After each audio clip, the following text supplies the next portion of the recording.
लग्नानंतर तर थोडे सुरुवातीचे 9चे 9 दिवस असतात, सगळे हवेत असतात, आकाशात असतात. म्हणजे मी तर सांगेन, म्हणजे PCOS होऊ नये म्हणून एक सांगितलं, पण PCOS आहे तर तो त्याला ॲक्सेप्ट करा की आहे मला, आणि त्याच्याशी तुम्ही लढा द्या. नाही मी 1 वाजता झोपते, सकाळी 9 वाजता उठते, ती झोप योग्य नाही आहे. परत इमोशनल डिस्टर्बन्ससाठी तिला सायकियाट्रिस्टकडे जायचं. म्हणजे तिच्या स्वतःच्या आजारांची आणि डॉक्टरांची मालिका थांबतच नाही आयुष्यभर.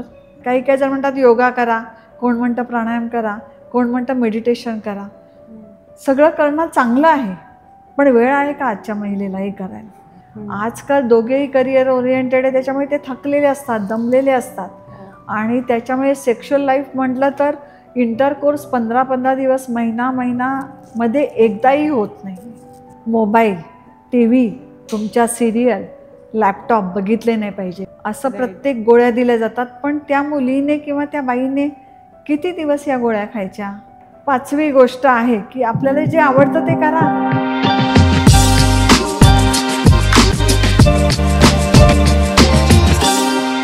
आज आपल्यासोबत डॉक्टर सरस्वती कंसे मॅम आहेत. शी इज MBBS आणि आज ते PhD करतायत PCOS ह्या सब्जेक्टवर completely. We are lucky to have her today, कारण हा प्रॉब्लेम आज प्रत्येक वुमेनला फेस केला आहे. प्रत्येक वुमेन्सचे काही ना काहीतरी प्रश्न उत्तरं आहेत. आज आपण साहजिकपणे त्याचवर त्यांच्यासोबत बोलणार आहे, रॅदर ते आपल्याला त्याचबद्दल माहिती देणार आहेत. आज ते फाउंडर पण आहेत ऑफ शिवनेर फाउंडेशन आणि कुलस्वामी मेडिकल फाउंडेशन यांचे. Rather now she is president of both the foundations which are educational based itself. So really lucky to have you ma'am over here. तर आज PCOD हे खूप जेनरिक प्रॉब्लेम्स आहेत किंवा हे अल्टरनेटिव्ह घरातून किंवा मुलींकडून ऐकलं जातं. तर तुम्ही आम्हाला प्लीज सांगा, हे PCOD आणि PCOS नक्की काय आहे मॅम? खरं तर PCOD आणि PCOS एकच आहे. आधी पूर्वी त्याला डिसीज म्हणायचे, म्हणजे हा आजार आहे. तर आता तो सगळीकडेच अफेक्ट करतो, हा सिंड्रोम, म्हणून याला पॉलिसिस्टिक ओव्हॅरियन सिंड्रोम असं म्हटलं जातं. आधी PCOD म्हणायचे आणि आता PCOS. दोन्ही वेगळे नसून एकच आहे, पॉलिसिस्टिक ओव्हॅरियन सिंड्रोम. ओके, मग PCOD हा खूप असा जेनरिक टर्म आहे जो प्रत्येकाला माहिती आहे. PCOS हा एक असा आहे की तो खूप माहिती नाही आहे. सो असं होतं की PCODपेक्षा सिव्हिअर काहीतरी आहे तर PCOS, तर असं काही नाही, सिव्हिअरिटी वगैरे असं काहीच नाही. तो पॉलिसिस्टिक ओव्हॅरियन सिंड्रोम, आता त्याला सिंड्रोम म्हटलं जातं म्हणून ते नाव आहे. PCOD म्हणजे थोडा कमी गंभीर आणि PCOS म्हणजे खूप गंभीर आजार, असं काही नाही. Okay, right. मॅम, आपला कम्प्लीट 35 इयर्स ऑफ एक्सपिरियन्स आहे ह्या कम्प्लीट सेक्टरमध्ये. साहजिकपणे त्या एक्सपिरियन्सबद्दल तुम्ही काही शेअर करू शकाल? आधीचे आजार खूप वेगळे वेगळे होते. म्हणजे PCOS आम्हाला 100तनं किंवा 1000तनं एखादा पेशंट दिसायचा त्या काळात. आज प्रत्येक 10 बायकांच्या मागे एका मुलीला, एका बाईला हा आजार आज घराघरात पसरलेला आहे आणि त्याच्याबद्दल माहिती काहीच नाही. त्याच्यामुळे सगळा समाज असा भरकटल्यासारखा झालेला आहे. फक्त मला PCOD आहे, मला PCOS आहे, एवढ्या शब्दापलीकडे समाजाला काहीच माहिती नाही आहे आज त्याचं. राईट. तुम्ही 35 इयर्स ऑफ एक्सपिरियन्समध्ये आहात मॅम ह्याच्यामध्ये. तर पूर्वीच्या काळी जे होते लोक, सो तुमचं फर्स्ट पेशंट म्हणा किंवा फर्स्ट 10 पेशंट्स आणि आत्ताचे जे पेशंट्स आहेत विथ जेनझी क्राऊड, ह्याच्यामध्ये तुम्हाला काय वाटतं, त्यांच्या प्रॉब्लेम्समध्ये काय डिफरन्स आहे? पूर्वीचे प्रॉब्लेम्स वेगळे होते. म्हणजे इन्फर्टिलिटी रादर, म्हणजे वंध्यत्व हा प्रश्न फारसा नव्हता. रादर मुलं व्हायची आणि जास्तीची संख्या मुलांची होती. त्याच्या विरुद्ध आज लग्न उशिरा होत चालली आहेत मुलींची. करिअर ओरिएंटेड मुली आहेत, ते असणं साहजिकच आहे. पण त्याच्याबरोबर हे वेगवेगळ्या व्याधी ज्या जडल्या आहेत त्याच्यामध्ये स्थूलता एक आहे आणि त्या स्थूलतेला एक कारण म्हणजे पॉलिसिस्टिक ओव्हॅरियन सिंड्रोम. म्हणजे फिरून फिरून आपण त्याच मुद्द्याकडे परत चाललो आहे. राईट. सो असं आहे का मॅम की पहिले जे ओल्ड जनरेशन होतं त्याच्यामध्ये हा PCOS प्रॉब्लेम फारसा नव्हताच का? आणि हा आत्ताच्या यंग जनरेशन किंवा आत्ताचाच आपण एक 5-6 वर्षांपूर्वी हा खूप जास्त ऐकण्यात आलेला प्रॉब्लेम आहे, असं काही आहे का? नक्कीच आहे. कारण पूर्वीच्या काळाची लाईफस्टाईल, म्हणजे राहणीमान जे होतं, सगळेजण शारीरिक कष्ट पण भरपूर करत होते आणि दिवसातून 2 वेळाच खाण्याची पद्धत होती. ब्रेकफास्ट किंवा सकाळची न्याहारी असा प्रकार नव्हता. 2 वेळा जेवण, भरपूर शारीरिक कष्ट, त्याच्यामुळे तब्येती चांगल्या होत्या, स्थूलता नव्हती, त्यामुळे परत हा आजार नव्हताच त्या काळात आणि त्यामुळे मुलंही व्यवस्थित होत होती, रादर जास्त होत होती. आणि आता त्याच्या उलट सगळं झालेलं आहे. म्हणजे मुलींची वयही वाढत आहेत, स्थूलता वाढते, पाळीच्या अनियमिततेच्या तक्रारी आहेत आणि पॉलिसिस्टिक ओव्हॅरियन सिंड्रोम रिलेटेड बरेच समस्या आता घर करून राहिलेल्या आहेत. आणि भारतात हे प्रमाण सगळ्यात जास्त आहे. म्हणजे 10तली 1 आत्ताची जी मुलगी आहे ही PCOSने त्रस्त आहे. म्हणजे बाकी देशांपेक्षा भारतामध्ये हे प्रमाण खूपच वाढलेलं आहे आणि त्याला आपलं राहणीमान आणि लाईफस्टाईल हे पण खूप कारणीभूत आहे. राईट. कारण आता खूप यंग जनरेशन म्हणजे हार्डली टीनेजमध्येच, पहिले तरी PCOS होणाऱ्या लोकांचं जनरेट 25-28 असं तरी एज असावं, पण आता टीनेज लाईफमध्येच हे PCOS इंट्रोड्यूस झालं आहे. मग त्याच्यामागे काही स्पेसिफिक रिझन्स आहेत का? याला आपल्याला आईवडिलांपर्यंत जायला लागेल.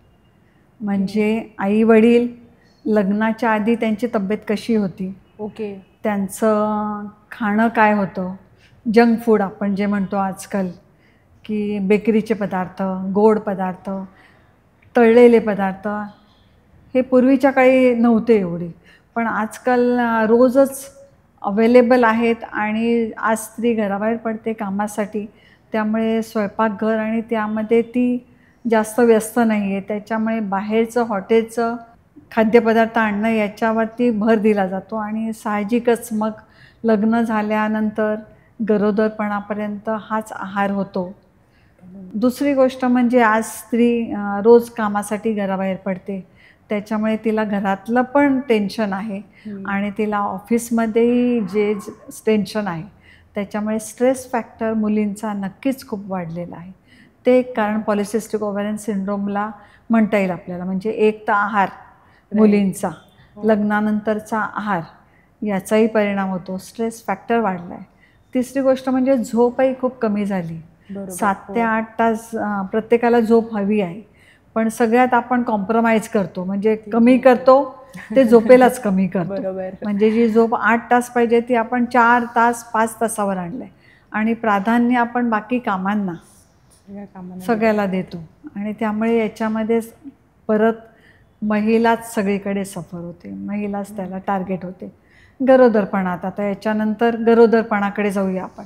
लग्नानंतर तर थोडे सुरुवातीचे 9चे 9 दिवस असतात, सगळे हवेत असतात, आकाशात असतात, त्यामुळे मग जंक फूडचा वापर अर्थातच जास्त होतो, की गोड खाणे, गोड खाऊ घालणे, सासरची मंडळी, नवरा बायको हे सगळेजण जास्त खातात.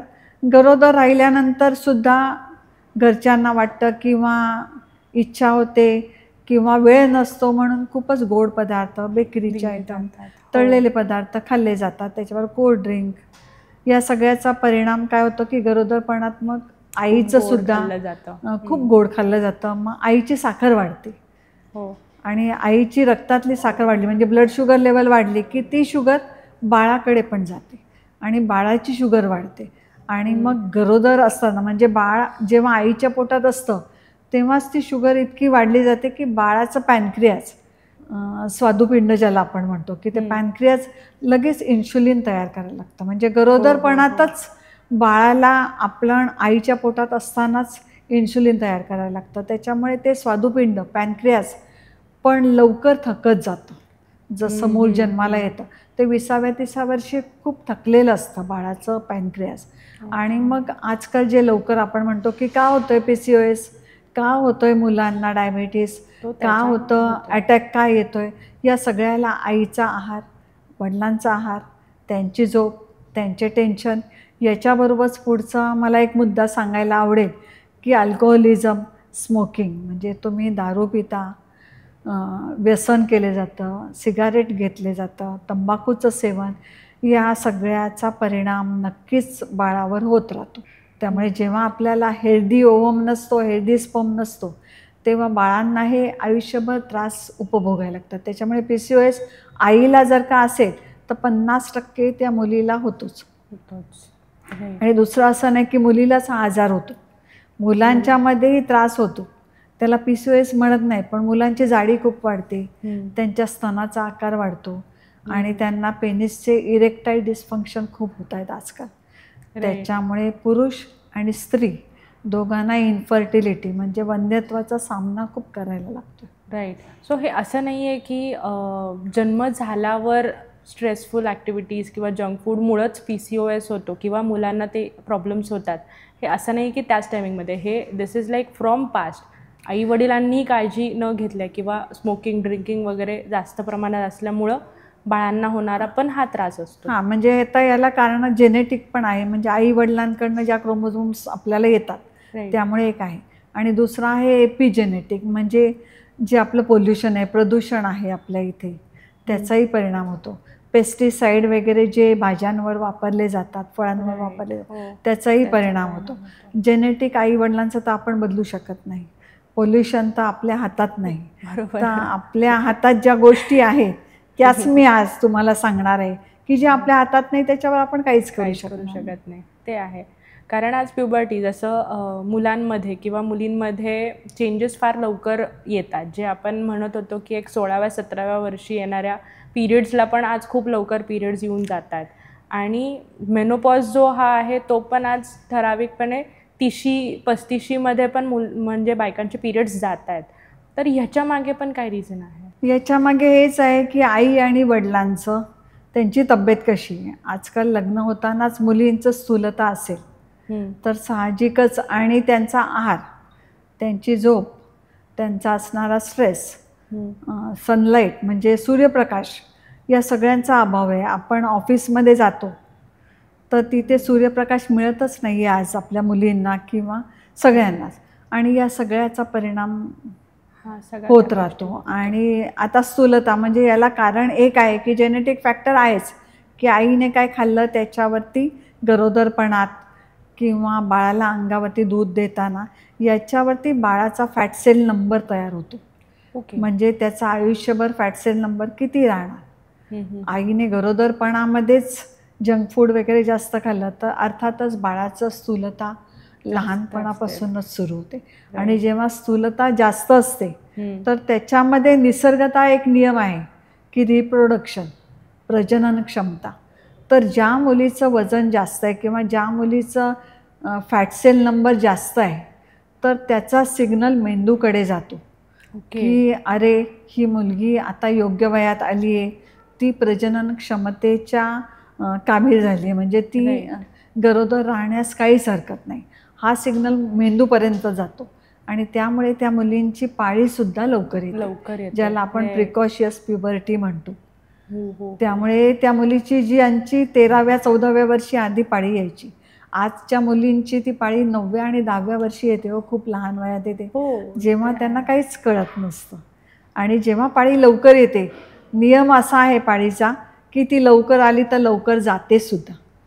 त्यामुळे पाळी लवकर आली की ती पाळी लवकर जाते, म्हणजे मेनोपॉज, रजोनिवृत्ती, ती पण त्याच्यामुळेच लवकर जाते.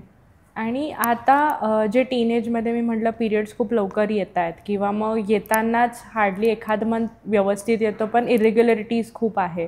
त्याच्यामुळे त्यांचं फिजिकल, मेंटल, सामाजिक त्यांना खूप प्रॉब्लेम्स फेस होत आहेत. तर मग त्याच्यासाठी तुम्ही काय सांगाल? आता एक गोष्ट मी चांगली म्हणेन की पूर्वीच्या काळी कसं होतं की मासिक पाळी हा शब्द उच्चारणंसुद्धा मुलींना अवघड होतं किंवा घरामध्ये सुद्धा आईशी ती मोकळेपणाने बोलू शकत नव्हती. बरोबर. आता हे एवढं झालं की मासिक पाळी आणि त्याच्या संबंधीच्या तक्रारी त्या मुली मोकळेपणाने अजूनही 100% बोलतात असं मला वाटत नाही. कारण मी आज खेड्यातही जाते, शहरातही बघते, मुली आपल्या सगळ्या समस्या आपल्या कुटुंबात सुद्धा सांगत नाही. त्यामुळे काय होतं की हे शक्यतो कसं असतं, मेनार्की ज्याला म्हणतो, की पाळी पहिली सुरुवात होते ते क्षण, त्याच्यानंतर 1-2 वर्ष पाळी इरेग्युलरच असते, सगळ्यांचीच अनियमित असते. त्यामुळे त्याला आपण PCOS म्हणण्याचं काही कारण नाही. ती अनियमितता 2 वर्ष सगळ्यांचीच असते. पण त्याच्यानंतरही पाळी समजा नियमित येत नसेल तर नक्कीच डॉक्टरांना दाखवलं पाहिजे, कारण मग त्याच्यामध्ये पॉलिसिस्टिक ओव्हॅरियन PCOSची शक्यता तयार होऊ शकते. आता पिरियड्स जेव्हा खूप लवकर येतात साहजिकपणे त्या मुलींना कळत नाही, तर त्यावेळेस त्यांना खूप डिफिकल्ट जातं फिजिकली गोष्टींना फेस करणं किंवा मेंटल स्ट्रेस होऊन जातो की आपल्याला नक्की काय होतं आहे. आणि त्याचबरोबर सामाजिक लोक आपल्याला नक्की कोणत्या ह्याच्याने बघतील किंवा काय ह्याच्याने, तर ह्यावर तुम्ही काय सांगाल ना? आता हे सगळ्यांमध्येच असतं. एक तर 9व्या-10व्या वर्षी पाळी आली की त्या मुलीला काहीच कल्पना नसते, खेळायचं वय असतं आणि अशा याच्यामध्ये 4 दिवस 6 दिवस ब्लिडिंग जास्त झालं तर 7-8 दिवस मुलीचे जातात. त्याच्याबरोबर आजकाल पोटात दुखण्याचं म्हणजे आपण ज्याला डिस्मेनोरिया म्हणतात तोही खूप त्रास होतो. ब्लिडिंग जास्त होतं. आधीच आपल्या भारतीय मुलींचं हिमोग्लोबिन लेवल खूप असतं, कमी असतं. म्हणजे आयर्न डेफिशियन्सी ॲनिमिया ज्याला आपण म्हणतो रक्तक्षय, हा आपल्या मुलींमध्ये खूप आहे. आणि रक्तवाढीसाठी काय खावे याची कल्पना आज आपल्या समाजामध्ये नाही. त्याच्यामुळे त्या मुलीला नक्की या सगळ्याचा त्रास होतो. एक तर म्हणजे शारीरिक त्रास होतो, ब्लिडिंग होतं, काही वेळा क्लॉट्स पण पडतात, तर गाठी पडतात म्हणजे रक्तस्राव जास्त आहे हे लक्षात ठेवलं पाहिजे. आणि असं असेल तर नक्की डॉक्टरांना दाखवून लवकरात लवकर उपचार केले पाहिजे, नाहीतर हा रक्तस्राव जास्त होऊन ती मुलगी खूप ॲनिमिक होते आणि मग सगळीच कमजोरी येते तिचं. म्हणजे शारीरिकरित्या तर ती दुर्बल राहते, पण मानसिकरित्या आणि तिच्या अभ्यासात कॉन्सन्ट्रेशन याच्या सगळ्यावर त्या मुलीच्या म्हणजे टोटल करिअरवरती या गोष्टीचा परिणाम होतो, मार्क्सवरती पण. कारण आपल्याकडे 10वी-12वी म्हणजे म्हणजे त्या बोर्डपेक्षा जास्त करून सामाजिक तो क्राऊडनेस स्ट्रेसफुल ॲक्टिव्हिटी होऊन जाते. आणि सगळं याच पिरियडमध्ये मुलींना जे त्रास आहेत हे सगळ्यात जास्त हे 10वी आणि 12वी या पिरियडमध्येच आहे. म्हणजे मुलगी फिजिकली, मेंटली, सोशली सगळीकडे डिस्टर्ब असते आणि तरी तिला हे 10वी बोर्ड प्रिपरेशन, 12वी बोर्ड प्रिपरेशन, CET, सगळे कॉम्पिटिटिव्ह एक्झाम, सगळ्या करिअरचा पहिला पट्टा. जसं की आपण म्हणलो मॅम, PCOS हा खूप सगळ्या म्हणजे ऑलमोस्ट भरपूर मुलींना होतोय. त्यासाठी खूप पिल्स खाल्ले जातात जेणेकरून रेग्युलर पिरियड्स यावेत किंवा आलेले पिरियड्स व्यवस्थित टाईमवर जावेत. तर ह्या पिल्सचा पुढे जाऊन काही त्याच्यावर इफेक्ट आहे का? आता मी सांगते थोडक्यात आधी की PCOS म्हणजे काय, की याच्यामध्ये मेल हार्मोन खूप वाढतं. मुलींचं फिमेल हार्मोन जे आहे ते इस्ट्रोजेन, तर मुलींमध्ये मेल हार्मोन म्हणजे टेस्टेस्टेरॉन, अँड्रोजेन हे वाढतात. त्याच्यामुळे चेहऱ्यावरती केसांचं प्रमाण वाढतं, केस खूप गळतात, पाळीमध्ये खूप म्हणजे मेन्स्ट्रुएशनमध्ये खूप इरेग्युलॅरिटी होते आणि बऱ्याच मुलींचं स्थूलता पण वाढते. म्हणजे त्याच्यामध्ये 2 प्रकार आहेत, की एक तर आहे की लीन PCOS म्हणजे बारीक मुलगी असेल तरी तिला PCOS होऊ शकतो. असं काही नाही की ती जाडच असेल, स्थूल असेल तरच तिला PCOS. हे दोन्ही प्रकार आहेत. आणि या सगळ्यामध्ये मग हे सगळं दिसायला लागलं की ही PCOSची लक्षणं आहेत. चेहऱ्यावर जास्त केस गळणे, पाळीची अनियमितता, ते सगळ्याच गोष्टी PCOSमुळे होतं. म्हणजे ते पिल्स आपण जे खातो त्याचे हे साईड इफेक्ट्स साधारण. आणि मग कसं होतं की पाळी येत नाही तिला, 2 महिने येत नाही, 3 महिने येत नाही. मग घरातल्यांना काळजी वाटायला लागते आणि मग डॉक्टरकडे नेलं जातं. साहजिकच कुठल्याही गायनेकोलॉजिस्टकडे नेलं की पहिलं दिलं जातं ते पिल्स, ओरल कॉन्ट्रासेप्टिव्ह पिल्स म्हणजे 21 गोळ्या तिला दिल्या जातात आणि नंतर पाळी येते. पण या पिलचं काय प्रकार आहे की या पिल जोपर्यंत तुम्ही घेणार तोपर्यंतच पाळी तुमची रेग्युलर येणार. मग तुम्ही पाळी येण्यासाठी किती दिवस या पिल खायच्या? बरोबर. म्हणजे for every year there is pill. मग तुम्हाला केस गळतायत ह्या गोळ्या घ्या, तुमच्या चेहऱ्यावर केस आलेत तर वेगळे. म्हणजे मी थोडी नावं सांगते याच्यामध्ये गोळ्यांची, की पाळी येत नाही तर ओरल कॉन्ट्रासेप्टिव्ह घ्या, तुमचे केस गळतायत तर या गोळ्या घ्या, चेहऱ्यावरती तुमच्या केस आलेत तर अँड्रोजन द्या. असे विविध प्रकारच्या गोळ्याच दिल्या जातात आणि मूळ त्याचं कारण काय आहे म्हणजे कॉज काय आहे हे बघितलं जात नाही. सगळीकडे प्रॅक्टिसमध्ये आज सिम्पटमॅटिक ट्रीटमेंट, पाळी नाही आली पाळीसाठी गोळ्या घ्या, मूल राहत नाही त्याच्यासाठी या गोळ्या, असं प्रत्येक गोळ्या दिल्या जातात. पण त्या मुलीने किंवा त्या बाईने किती दिवस या गोळ्या खायच्या याचं मार्गदर्शन कुठेच नाही आहे. का तिने आयुष्यभर खायच्या, पाळी जाईपर्यंत या गोळ्या खायच्या, आणि त्याचे साईड इफेक्ट दुष्परिणाम आहेतच. मुळातच PCOS पॉलिसिस्टिक ओव्हॅरियन सिंड्रोममध्ये स्थूलता आलेली असते आणि जेव्हा हे ओरल कॉन्ट्रासेप्टिव्ह म्हणजे 21 दिवसांच्या गोळ्या घेतल्या जातात त्याच्याने हार्मोन डिस्टर्बन्स अजून वाढतं आणि स्थूलता वाढत जाते. म्हणजे आपण एखाद्या दारू पिणाऱ्याला म्हणायचं की तू अजून दारू पितच राहा म्हणजे तू बरा होशील, असं आहे हे त्यांना गोळ्या देण्याचं. मग त्या मुलींना काही मार्गदर्शन नाही, पाळी नाही आली जा डॉक्टरकडे गोळ्या घ्या आणि तुमची पाळी घे.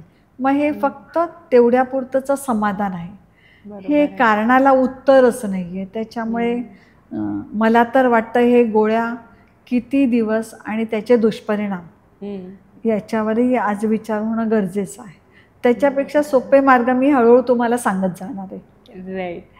आणि आता हे PCOS होऊ नये ह्यासाठी खरं काय करू शकतो? म्हणजे मान्य आहे की योगा करावा, जंक फूड खाऊ नये, ह्या सगळ्या गोष्टी माहिती आहेत, पण तरी पण तो माइंडसेट तिथं कॅच नाही होत. तर मग अशा आमच्यासारख्या लोकांना काय करायला हवं जेणेकरून तो PCOS? मी आधी थोडक्यात PCOSचे कॉम्प्लिकेशन सांगते तुम्हाला आणि मग नंतर होऊ नये म्हणून आपल्याला काय करता येईल. कारण आजकाल कसं होतं की मला PCOS आहे हे काही जणांना माहिती, काही जणांना माहितीच नाही आहे की मला PCOS आहे. पिरियड येत नाही, गोळ्या घ्या, पिरियड येतात, पण तो आजार तर थांबत नाही कारण आपण कारणाकडे लक्षच देत नाही आहे. आपण फक्त सिम्पटमॅटिक म्हणजे न्यूमोनिया झाल्यावरती आपण तापाच्या गोळ्या दिल्या, न्यूमोनिया बरा होणार आहे का? तो नाही होणार, तेवढ्यापुरता ताप कमी होणार आहे, असं आहे. त्याच्यामुळे मूळ कारणाकडे लक्ष देत नाही तोपर्यंत PCOS बराच होऊ शकत नाही. आणि दुसरं PCOSचे कॉम्प्लिकेशन इतके आहेत म्हणजे तो आजार थांबत नाही, तो हळूहळू शरीर पोखरतच राहतो. याची सुरुवात होते म्हणजे पाळी अनियमित होत राहते, त्याच्यानंतर पुढे जाऊन स्थूलता येते बऱ्याच मुलींना. लीन PCOS आहेच पण आणि मग स्थूलता असेल, ओबेसिटी असेल तर लग्न व्हायला अडचण, कारण प्रत्येक मुलाला छान गोरी करीना कपूर हवी असते, त्यामुळे जाड मुलीशी लग्न करायला कोणी तयार नसतं.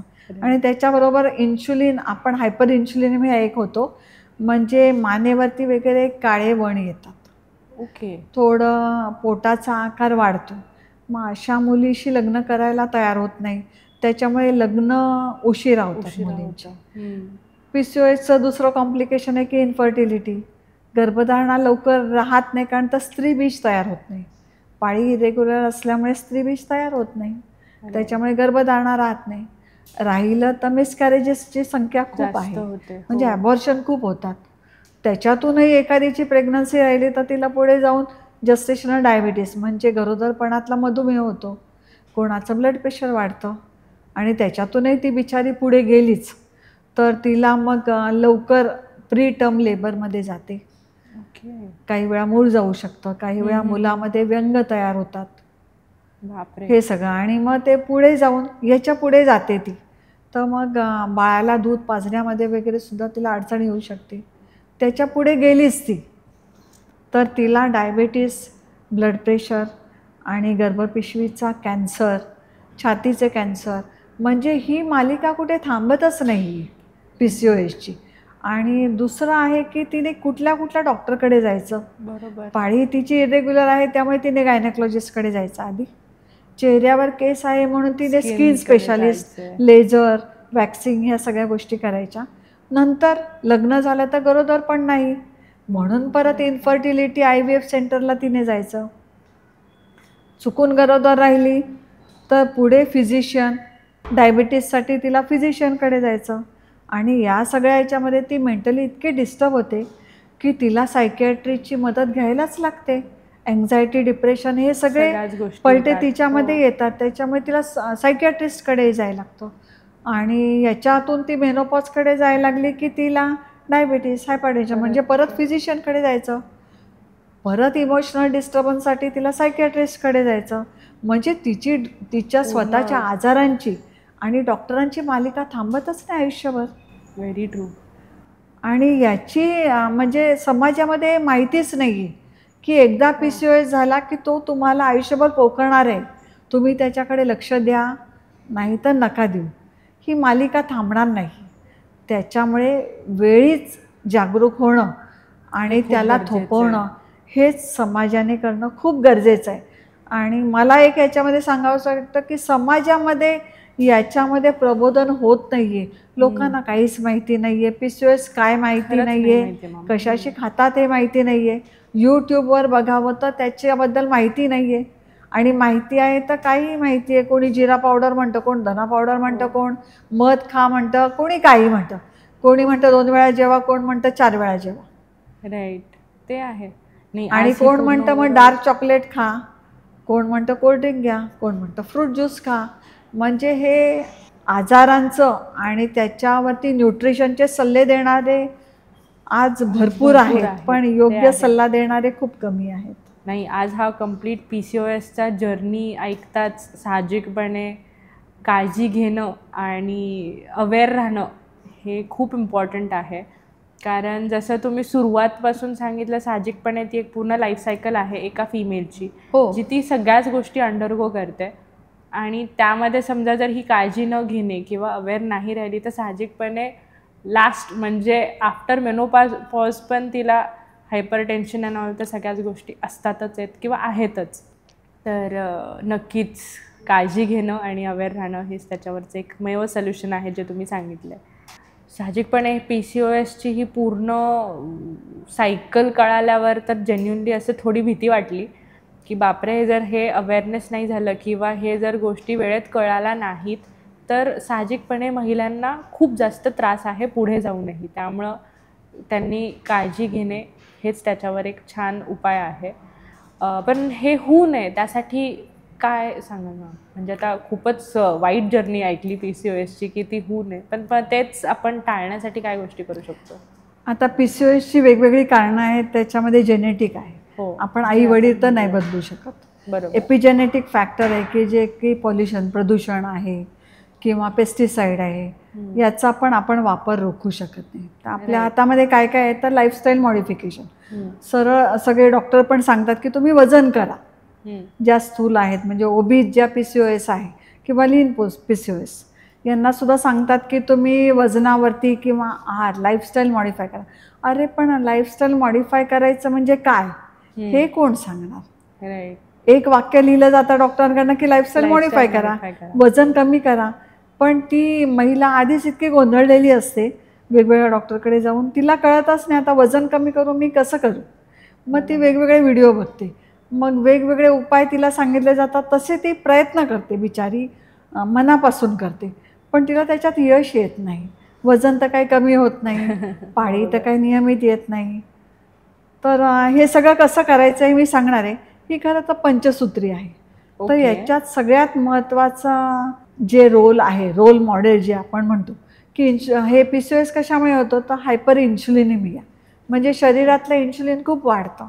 आणि ते कशाने वाढतं तर पिष्टमय पदार्थ, आपण कार्बोहायड्रेट्स खूप खातो. मी म्हटलं की इंडियन आपल्या फिमेल्समध्ये जास्त आहे. भारतामध्ये का आहे स्त्रियांना आजार जास्त? कारण आपलं खाण्याचं जे कल्चर आहे ते हेच आहे, पोळी भाजी, वरण भात, भाकरी भाजी. मग आपण सगळे कार्बोहायड्रेट्सच खातो, जास्त खातो. हां. आणि आपल्या सण, आता सणांना म्हटलं तर आपण पुरणपोळी, श्रीखंड, गोड गोड खातो. वाढदिवस असले आपण केक, कोल्ड्रिंक्स, वेफर्स. थोडक्यात काय आपण कार्बोहायड्रेट्स खूप खातो. आणि हे सगळे पिष्टमय पदार्थ खाल्ले की आपल्या शरीरातली साखर वाढते, शुगर, ब्लड शुगर. आणि मग ते मॅनेज करायला येतो इन्शुलिन. हे ऑर्केस्ट्राचा मुख्य रोल जे काम करतो आपल्या शरीराचा तो इन्शुलिन आहे. आणि PCOSमध्ये हायपर इन्शुलिनिमिया, जसं नाव सांगितलं त्याप्रमाणेच इन्शुलिन खूप असतं वाढलेलं. त्याच्यात तुम्ही सगळे पिष्टमय पदार्थ खाल्ले म्हणजे आगीमध्ये तेल ओतत राहण्यासारखं आहे. ते वाढतच जातं त्या गोष्टी. मग ते PCOS कधीच तुमचा कंट्रोलमध्ये येणार नाही आणि मग वेगवेगळे परिणाम, दुष्परिणाम तुम्हाला भोगायला लागणार. तर याच्यामध्ये सगळ्यात उपाय आहे की कमीत कमी पिष्टमय पदार्थ खाल्ले पाहिजेत. आणि जे काही बाजारामध्ये अवेलेबल आहे, मॉलमध्ये आहे, सगळीकडे जे पॅकेट ब्रँडेड किंवा ज्याला बारकोड आहे हे सगळे पिष्टमय पदार्थ आहेत, ते कमीत कमी खाल्ले पाहिजे. नाही खाल्ले तर उत्तम. तर कार्बोहायड्रेट्स कमी खा, ज्याने का PCOSचा तो एक पार्ट झाला ज्याच्याने कार्बोहायड्रेट्स कमी हां, झाले. तर मग आता साहजिकपणे बेकरीमध्ये hyper- काय आहे, बेकरीमध्ये झालं. परत आहे मैदा, पाम ऑइल. ते झालं. पाम ऑइल जनावरांनाही नाही द्यायचं आणि आज माणसं खात आहेत. तर मग बेकरी आयटम्स बंद केले पाहिजेत, की जसं की पाव, ब्रेड, केक. तिसरं हे तळलेले पदार्थ, वेफर्स, चिप्स, राईट. सगळ्या गोष्टी. मग या सगळ्यामध्ये आहे शुगर. एक तर साखर, गूळ. साखर खाऊ नका म्हटलं की लोक म्हणतात मग गूळ चालेल का, मग गुळाचा चहा घेतो, मग गुळाचे पदार्थ खातो. पण जेवढे साखर वाईट आहे तेवढंच गूळ पण वाईट आहे. म्हणजे मग पिष्टमय पदार्थ खायचे नाही, तळलेलं खायचं नाही, बेकरीचं खायचं नाही. आता सगळ्या महिलांना प्रश्न पडेल की मग खायचं काय. खायचं काय, बरोबर आहे. भात खायचा नाही. आणि दुसरं कसं झालं की याच्याबरोबर आपली लाईफस्टाईल अशी झाली की आपण शारीरिक कष्ट नाही आहे जास्त. कारण मानसिक आता हे कष्ट भाकरी, भाजी, भात असं म्हटलं की लोक लगेच म्हणतील की कोकणातले लोक तर खातात, जपानमध्ये भातच खातात, ते लोक जाड नाही आहेत. पण ते त्याच्याबरोबर ती गोड नाही खात, ऍक्टिव्हिटी पण खूप तळलेलं नाही खात. फिजिकल ॲक्टिव्हिटी पण भरपूर असते, ती आपल्याकडे नाही आहे. म्हणजे पिष्टमय पदार्थ जे आपण आहारात घेतो, आपलं 60 ते 70% ताटामध्ये आपण पिष्टमय पदार्थ, कार्बोहायड्रेट्स खातो, ते कमी केले पाहिजे. मग आता खायचं काय, तळलेलं पण नाही खायचं, कोल्ड्रिंक नाही खायचं. फळाला पण आपण म्हणतो की हेल्दी आहेत, न्यूट्रिशियस आहेत, पण फ्रूट ज्यूस तेवढाच वाईट आहे. कारण फळं खा, पिऊ नका अशी म्हण आम्ही सगळ्यांना सांगतो की don't drink fruit, eat fruit. Eat fruit. मग आता हे खाऊ नका म्हटल्यावरती सगळ्यांना प्रश्न पडणार की खायचं काय. मग आहारामध्ये प्रथिनं वाढवली पाहिजे की प्रोटीन. मग तुम्ही दही खा, तुम्ही पनीर खा जे व्हेज आहे, किंवा दूधही पिऊ शकता तुम्ही, ताक पिऊ शकता तुम्ही. आणि मग प्रथिनाचा, प्रोटीनचा सोर्स आहे की ॲनिमल प्रोटीन. म्हणजे मग अंडी, मटण, चिकन, मासे हा पदार्थ तुम्ही जास्त घ्या. म्हणजे प्रथिनं ताटामध्ये 50-60% प्रथिनं ठेवा तुम्ही. आणि प्रोटीन जे येतात ते फॅट बरोबरच येतात. म्हणजे अंडी जरी म्हटलं की it contains protein plus fat, that is cholesterol. Right. मग तुम्ही हे घेऊ शकता. आणि बाकीचा पोर्शन आहे तुमच्या आहारातला, त्याच्यामध्ये तुम्ही भाजी आणि सलाड घेऊ शकता, त्याच्यामध्ये फायबर जास्त आहे. आणि फळं खा, पण सगळ्यांनी फळं खायचं असं नाही आहे. आणि शक्यतो माझ्या PCOSच्या मैत्रिणींना मी सांगेन फळं खाऊ नका.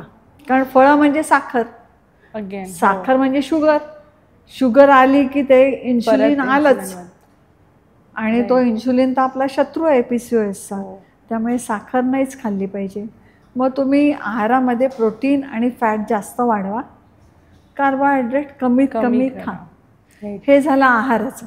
कारण आहार हा म्हणजे पेपरचा महत्त्वाचा 50-60 म्हणजे ज्याला पास व्हायचं तर महत्त्वाचा घटक राहील की आहार चांगला राहावा. तर डाएट हे पाहिजे. दुसरं आहे की कोण म्हणतं 4 वेळा खा, कोण म्हणतं 6 वेळा खा, कोण म्हणतं उठल्यापासून खा, कोण म्हणतं ब्रेकफास्ट लाईक किंग, राजासारखा ब्रेकफास्ट करा आणि नंतर कमी कमी खा. असे प्रत्येकाचे वेगळे सल्ले असतात. कोण म्हणतं की फॅट खाऊच नका, फॅटने कोलेस्ट्रॉल वाढतं, अंड्याचं पिवळं खाऊ नका, कोलेस्ट्रॉल वाढतं. असे इतके वेगवेगळे समाजामध्ये, म्हणजे समाज गोंधळला गेलेला आहे या सगळ्या गोष्टीमध्ये. तर त्यामुळे ॲनिमल प्रोटीन जे नॉनव्हेज आहेत त्यांनी जरूर खायला पाहिजे. आणि बाकीचा पोर्शन मग तुम्ही भाजी घ्या, सलाड घ्या. म्हणजे फायबर पण पाहिजे. फायबर असल्यामुळे काय होतं की तुम्ही चुकून एखाद्या दिवशी गोड खाल्लं तरी ते डायजेस्ट करताना ते हळूहळू डायजेस्ट केलं जातं. त्याच्यामुळे त्या शुगरचं कॉन्सन्ट्रेट एवढं वाढलं नाही जात. त्यामुळे पर्यायाने इन्शुलिन पण वाढलं नाही जात. हे झालं पहिला आहार. पूर्ण डाएट कसं असावं जेणेकरून तो PCOS आपल्याला होऊ नये, किंवा झालेला असेल तरी तो आपल्या काबूत पाहिजे. म्हणजे आपण जसं म्हणतो की घर माझ्या काबूत पाहिजे, म्हणजे मी राणी आहे घरची, तर तसा तो PCOS सुद्धा तुमच्या काबूत पाहिजे. तर आहाराचं झालं. दुसरी झोप. झोपेचा खूप महत्त्वाचा रोल आहे सगळ्यामध्ये. प्रत्येक महिलेला 7 ते 8 तास झोप पाहिजेच. महिला मी म्हणते, कारण PCOS महिलांना होतो, हो पुरुषांनाही तेवढीच झोप महत्वाची. हा, खरंच आहे. म्हणजे आता मी PCOS म्हटल्यामुळे मी महिलांकडे जाते. 7 ते 8 झोप पाहिजे. पण आजच्या महिला म्हणजे कसं, त्यांना ऑफिसलाही जायचं, करिअरही करायचे, मुलांची शाळा आहे, डबे बनवणे, म्हणजे ती आज कॉम्प्रोमाइज आहे, करणारी गोष्ट म्हणजे देवी आहे.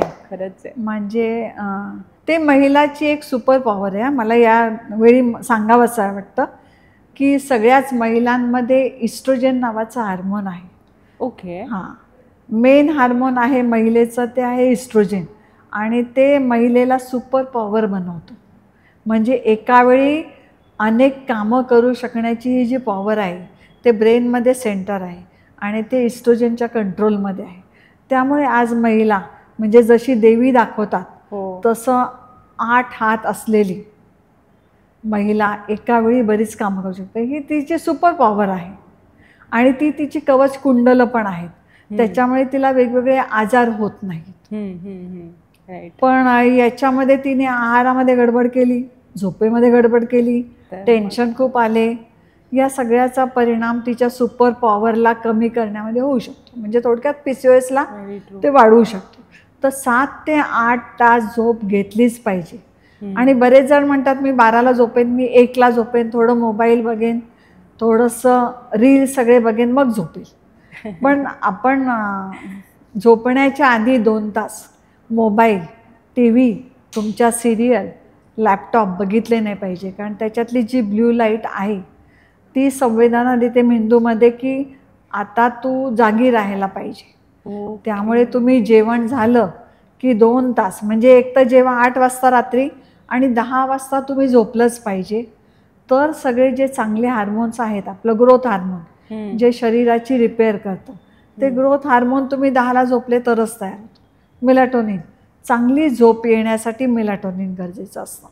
असे सगळे चांगले हार्मोन, स्ट्रेस हार्मोन कमी करण्यासाठी 10 वाजताची झोप गरजेची आहे. त्यामुळे तुम्ही मोबाईल, लॅपटॉप, TV, सिरियल याच्यासाठी झोप कॉम्प्रोमाइज करू नका. 10 वाजता झोपा, 5 वाजता उठा, 6 वाजता उठा. ते आहे.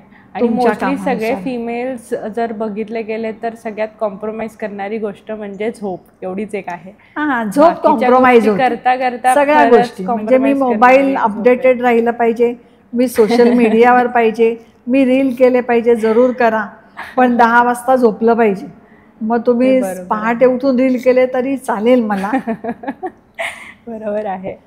तर 2 गोष्टी मी सांगितल्या, पंचसूत्री जे मी म्हटलं, तर पहिला आहे आहार, दुसरा आहे झोप 7 ते 8, पण रात्री 10 वाजता नाही. मी 1 वाजता झोपते, सकाळी 9 वाजता उठते, ती झोप योग्य नाही आहे किंवा ती हार्मोनदृष्ट्या चुकीची झोप आहे. कारण PCOS म्हणजे काय, हार्मोन इम्बॅलन्स आहे.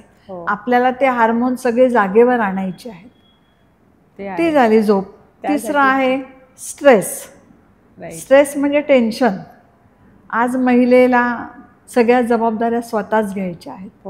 म्हणजे मी स्वयंपाकी पण आहे, मी घरातली सगळी कामं पण करणार आहे, मी मुलांच्यावरती संस्कार करणार आहे, मुलांचा अभ्यास घेणार आहे, मी ऑफिसमध्ये सुद्धा अप टू डेट राहणार आहे, तिथे पण माझं सगळं योग्य मार्गदर्शन, म्हणजे करिअर मी कॉम्प्रोमाइज करणार नाही. नवऱ्यालाही तेवढाच वेळ देणार आहे, आलेल्या पाहुण्यांनाही वेळ देणार आहे. याच्यामध्ये महिला स्वतःच्या आरोग्याकडे दुर्लक्ष करत चालली असं मला वाटतं. म्हणजे जे तू म्हणत होती की पूर्वीच्या काळी महिला सुखी होत्या, करिअर नव्हतं, मूल चूल मूल घर, त्यामुळे ती महिला लवकर झोपत होती. आता महिला उशिरा झोपते, ते आहे. आणि मग ती हार्मोनली इम्बॅलन्स तिथे चालू होतो. त्यामुळे मी सांगेन की तिसरी सूत्रीमध्ये झोप महत्त्वाची आहे. 7 ते 8 तास झोपलं पाहिजे. दुपारची झोप तुम्ही घेता म्हणजे ती चांगली झोप नाही आहे. रात्रीची झोप आणि रात्री 10 ते 11च्या दरम्यान झोपणं ही सगळ्यात चांगली झोप आहे. मला झोप येत नाही म्हणून मी मोबाईल बघते, आणि मोबाईल बघते म्हणून मला झोप येत नाही. हे विशियस सायकलमधून आपल्याला अभिमन्यू नाही बनायचं. हां, तर याच्यातून तुम्ही बाहेर यायला पाहिजे. तर पहिला आहे आहार, दुसरे झोप, तिसरा आहे स्ट्रेस. आता स्ट्रेस कसा मॅनेज करायचा हो? प्रत्येकजण म्हणतो टेन्शन बाजूला ठेवा. टेन्शन घेऊ नका, पण हे आपल्या हातात आहे का? नाही. जसं आहार आपल्याला वाटतं की तिकडून मी चालले, मला बेकरीचा वास आला, छान येतो हा बेकरीचा वास, जेव्हा ब्रेड वगैरे बनत असतो वास खूप छान येतो, तेव्हा खाण्याची इच्छा होते. आणि आपलं फूड कल्चरच असं आहे. तर हे तुम्हाला प्रत्येक वेळी बजावायला लागेल की हे माझ्यासाठी विष आहे. म्हणजे PCOS वाल्यांनी तर हे लक्षात ठेवायचं की याने माझी शुगर वाढणार आहे, आणि शुगर वाढली की माझा इन्शुलिन जो मेन हिरो आहे तो परत काम करणार आहे जास्त, आणि मला अजून अजून आजारी करणार आहे. त्यामुळे मला हे खायचं नाही आहे. वास आला तरी खायचं नाही. भजींचा तळण्याचा वास आला, वड्याचा वास तळण्याचा आला, आपल्याला लगेच इच्छा होते, तर ते खाल्लं गेलं नाही पाहिजे. स्ट्रेस बस्टर म्हणून आपण खातो ॲक्च्युली, त्याच्यामुळेच आपण की मला टेन्शन आहे, मग बसा TV पुढे, मग कोण पॉपकॉर्न खाईल, कोण काय खाईल, कोण चॉकलेट खाईल, कोण कोल्ड्रिंक्स घेईल. तर आता या स्ट्रेसला मॅनेज कसं करायचं हा प्रत्येकाला प्रश्न आहे. स्ट्रेस मॅनेज करायचा त्याला 2-3 गोष्टी मी सांगते. एक महत्त्वाचं आहे की सूर्यप्रकाश. सूर्यप्रकाश आपल्याला खूप मदत करतो. सनलाईट आपल्या भारतामध्ये तर तो पूर्ण म्हणजे ओथंबून देतोय तो सूर्यप्रकाश. तो सूर्यप्रकाश आपण घेतला पाहिजे. आणि कुठला सूर्यप्रकाश? काही काही जण म्हणतात की सकाळी जेव्हा उजाडतो म्हणजे सकाळचं कोवळं ऊन घ्यायला पाहिजे, कोण म्हणतं दुपारच्या उन्हात जा. तर आता आपल्या सगळ्या ऑफिस करणाऱ्या मैत्रिणी आहेत, सकाळी 8 वाजता बिचाऱ्या स्वयंपाक करून निघतात, ऑफिसला 9 वाजता पोचतात, संध्याकाळी 8ला त्या दमून भागून घरी पोचतात. सूर्यप्रकाशाचा संबंध येतच नाही, सनलाईट मिळत नाही. आणि हा सूर्यप्रकाश आपल्याला खूप गोष्टींना मदत करतो. एक तर सूर्यप्रकाश आपलं मिलॅटोनिन म्हणजे झोपेचा हार्मोन तयार करतो, त्यामुळे आपल्याला शांत आणि लवकर झोप येते. दुसरं, सूर्यप्रकाश आपल्याला निगेटिव्ह थिंकिंग पासून बाजूला करतो, म्हणजे वाईट विचार येऊन देत नाही. आपलं कॉन्फिडन्स लेवल वाढवतो. आणि स्ट्रेस बस्टर म्हणून सूर्यप्रकाशात नक्की जा. तुम्ही सकाळी उठले की आपण मोबाईल घेऊन बसतो, त्याच्याऐवजी दारं खिडक्या उघडा, पडदे बाजूला करा आणि एकदा त्या सूर्याकडे बघा, निसर्गाकडे बघा. सकाळचा सूर्यप्रकाश वेगळं काम करतो, दुपारचा वेगळा, सकाळी 10 ते दुपारी 3चा सूर्यप्रकाश वेगळं काम करतो, पण दोघांची गरज आहे. मग ऑफिसमध्ये जरी तुम्ही जात असाल, लंच ब्रेक 1 तासाचा असतो, तुम्ही एक 10-15 मिनटं बाहेर जाऊन येऊ शकता. दुसरी गोष्ट आहे की सूर्यप्रकाशामध्ये तुम्ही सगळं कव्हर केलं की मला टॅनिंग व्हायला नाही पाहिजे, म्हणून आपण महिला खूप काळजी घेतो की सनस्क्रीन लावू, आम्ही सगळं डोक्याला बांधून जाऊ, हाताला कोट घालून जाऊ. मग सूर्यप्रकाश मिळणार कुठे? तर आपला जमेल तेवढा एक्सपोज पार्ट पाहिजे, म्हणजे तुम्हाला हाताचा भाग, पायांचा भाग, कमरेचा भाग जो पण उघडा ठेवता येईल. ऑफिसमध्ये तर ते शक्य नाही, तर सकाळी तुम्ही किंवा जेव्हा शक्य होईल, शनिवार रविवार तुम्हाला सुट्टी असेल त्यावेळी नक्की सूर्यप्रकाशात जा. आणि आत्ता तर जास्त ऊन आहे, टेम्परेचर जास्त आहे, तर अशावेळी तुम्ही अर्धा तास 1 तास उन्हात जा असं नाही मी. जेव्हा थंडीमध्ये तेव्हा तुम्ही जा अर्धा-1 तास, पण आत्ताच्या या उन्हामध्ये सकाळी 10 ते दुपारी 3 या वेळात कधी एक 10-15 मिनटं बाहेर जा. आणि आल्या आल्या लगेच हातपाय धुवू नका. जे सनरेज गेलेले आहेत, सनलाईट आपल्या स्किनमध्ये गेलेली आहे, ते ॲब्झॉर्ब होऊ द्या तिथे. आणि मग अर्धा-1 तासाने तुम्हाला पाहिजे असेल तर तोंड हातपाय धुवा. तर सनलाईट म्हणजे सूर्यप्रकाशाचा रोल खूप महत्त्वाचा आहे PCOS साठी, आपलं स्ट्रेस कमी करण्यासाठी. स्ट्रेस कमी करण्यासाठी सूर्यप्रकाश एक आहेच. दुसरं आहे तुमची हॉबी, तुम्हाला ज्या गोष्टी आवडतात, मोबाईल सोडू ना, नुसतं मोबाईल रील, याच्या पलीकडे जाऊन ट्रेकला जा, तुम्ही सूर्यनमस्कार करा, कुठलाही व्यायाम एक 10-15 मिनटं केलं, म्हणजे खूप वेळ नसेल 10 मिनटं तरी कुठला एखादा अगदी सूर्यनमस्कार केला म्हणजे सर्वांग सुंदर व्यायाम, तोही करू शकता.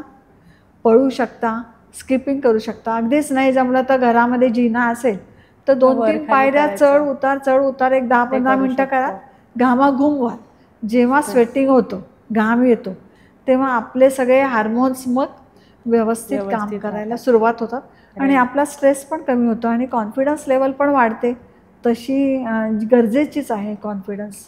तर आता 3 गोष्टी झाल्या आपल्या, आहार, झोप आणि स्ट्रेस मॅनेजमेंट याच्या सोडून तुम्हाला हॉबी असेल की कोणाला डान्स करावासा वाटतो, हो कोणाला म्युझिक ऐकायला आवडतं, कोणाला गाणं म्हणायला आवडतं, कुठलंही करा. काही काही जण म्हणतात योगा करा, कोण म्हणतं प्राणायाम करा, कोण म्हणतं मेडिटेशन करा.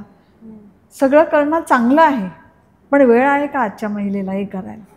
तर म्युझिक ऐकणं किंवा गाणं गुणगुणणं हे सुद्धा चांगल्या प्रकारचं मेडिटेशन आहे. ज्यांना कोणाला आवड असेल, आणि म्युझिक मला तर वाटतं सगळ्यांनाच आवडतं. हो ऐकायला आवडतं, म्हणायला आवडतं, त्याच्यावर डान्स करायला आवडतं. याच्यातली कुठली गोष्ट करावं, ते स्ट्रेस बस्टर आहे चांगला. जिममध्ये जाऊन मी लगेच जिमची मेंबरशिप घेते 1 जानेवारीला आणि जिममध्ये जाते. ते डोनेशन राहतं, आठवडाभर आपण जातो, 9व्या दिवशी आपला उत्साह संपतो आणि त्यांना डोनेशन मिळत राहतं. त्याच्यापेक्षा घरी करा, कुठलाही व्यायाम करा, तुम्हाला जो जमेल खरं आहे. तो स्ट्रेस बस्टर आहे. डान्स करा, स्टॅमिनाही वाढेल तुमचा. बेस्ट कॉस्मेटिक मी तर म्हणेल महिलांनी नक्की करावं याच्यातली कुठली गोष्ट. व्यायाम करा, दुसऱ्या कुठल्याही कॉस्मेटिकपेक्षा your exercise is best cosmetic. Very true. तुम्हाला बाकी कॉस्मेटिकची गरजच नाही. व्हॅस्क्युलर सप्लाय इतका वाढतो आणि आपण सुंदर दिसायला लागतो. सुंदर असतोच आपण, पण अजून सुंदर दिसतो. आणि PCOS वाल्यांना हे कॉन्फिडन्ससाठी जास्त गरजेचं आहे, कारण त्यांच्या चेहऱ्यावरती काळेपणा येतो, ज्याला मी अकॅन्थोसिस म्हटलं. मानेवर काळेपणा येतो, वजन वाढलेलं असतं. तर त्या अशा समाजापासून लांब पळायला बघतात की कार्यक्रमाला जाणार नाही. अशा मुलींनी नक्की या गोष्टीचा अवलंब करा. ही झाली चौथी गोष्ट. आणि 5वी गोष्ट आहे की आपल्याला जे आवडतं ते करा. अर्धा तास 1 तास, म्हणजे या 5 गोष्टी आहेत की चांगला आहार, पिष्टमय पदार्थ कमीत कमी, वाढदिवसालाही केक खाऊ नका, आईस्क्रीम खाऊ नका. बरोबर. फ्रूट ज्यूससुद्धा मी जंकमध्ये टाकते. कोल्ड ड्रिंक्स आणि fruit juice. As it is said की eat fruit and don't drink fruit, असं तुम्हीच म्हटल्याप्रमाणे. म्हणजे आहार, शांत झोप, आपल्या स्ट्रेसची मॅनेजमेंट, सूर्यप्रकाश, आणि हे सगळं केलं तर नक्कीच कुठली स्त्री छान खुलून येईल. आणि नक्कीच PCOSही कमी होईल. तिचा स्वतःचा कॉन्फिडन्स वाढेल, कारण PCOSमध्ये काय आहे की अँझायटी, डिप्रेशन, इमोशनल डिस्टर्बन्सेस खूप राहतात. आणि दुसरं गोष्ट, आपण तर आता गरोदरपण आणि इकडे चाललोय. मेनोपॉज हा महत्त्वाचा आहे की ज्यावेळी कुठल्याही स्त्री खूप इमोशनली डिस्टर्ब होते. आणि आता हे बघितलं तू तर सगळे हार्मोनल डिस्टर्बन्सेस किती आहेत बाईच्या जीवनात. म्हणजे तिला ऍक्टिव्हिटीज पण खूप आहेत आणि त्याचबरोबर येणारा मग हा स्ट्रेस पण खूप असल्यामुळे परत हार्मोनल, म्हणजे तिला पाळी येते, तिला गरोदरपण येतं, तिला बाळाला पाजायचे, तिला मेनोपॉज आहे, रजोनिवृत्ती आहे, पोस्ट मेनोपॉजचा पिरियड आहे. एवढे सगळे तिच्या आयुष्यामधले हार्मोनल डिस्टर्बन्सेस आहे. दुसऱ्या बाजूला तिला स्ट्रेस इतका आहे. तिला आई वडिलांचं घर, नंतर सासरमध्ये फरक आहे, नंतर होणारी मुलं, त्यांची काळजी, परत टेन्शनमध्ये आहे. मेनोपॉजला तिला वेगळंच टेन्शन आहे.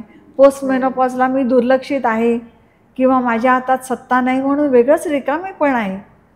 म्हणजे हार्मोनल डिस्टर्बन्स आहे, स्ट्रेस आहे, शारीरिक कष्ट आहे, आणि स्वतःच्या आरोग्याकडे वेळ द्यायला तिला वेळच नाही आहे. मग याचं ज्वलंत उदाहरण म्हणजे PCOS आहे. हे सगळं एकत्रित आहे तिच्यामध्ये. बरोबर. मॅम, आता असं म्हणतात की PCOS ज्यांना आहे, म्हणजे लग्न अगोदर जर PCOS असेल तर साहजिकपणे लग्न व्हायला तर डिफिकल्टीज येतातच, पण एकदा लग्न झालं तरी सेक्शुअल लाईफ पण तेवढी हेल्दी राहत नाही, किंवा त्याचबरोबर मग साहजिकपणे प्रेग्नन्सीचे प्रॉब्लेम्स खूप येतात आणि मग हे IVF treatments, which is like अजूनही ते खूप डिफिकल्ट ट्रीटमेंट्स आहेत. या सगळ्या गोष्टी पण तिला म्हणजे अनुभवावे लागतात. तर त्याचा अजून पुढे जाऊन काय अफेक्ट होतो का त्याच महिलेला? आता PCOS, मी म्हणेन की PCOSचा नक्कीच सेक्शुअल लाईफवर परिणाम होतो. महिलांमध्ये मी म्हटलं की PCOS म्हणजे लेडीजमध्ये, आणि जेंट्समध्ये मी म्हटलं की ओबेसिटी आणि इरेक्टाईल डिस्फंक्शन. म्हणजे थोडक्यात या हार्मोनल डिस्टर्बन्स, म्हणजे महिलांमध्ये पुरुषाचे हार्मोन वाढतात टेस्टोस्टेरॉन, आणि पुरुषांमध्ये महिलांचा हार्मोन वाढतं इस्ट्रोजन. त्यामुळे म्हणजे महिला आहे त्या पुरुषांसारख्या दिसतात आणि पुरुष आहे ते महिलांसारखे जाड, त्यांची स्तनाच ब्रेस्ट साईज वाढत जाते.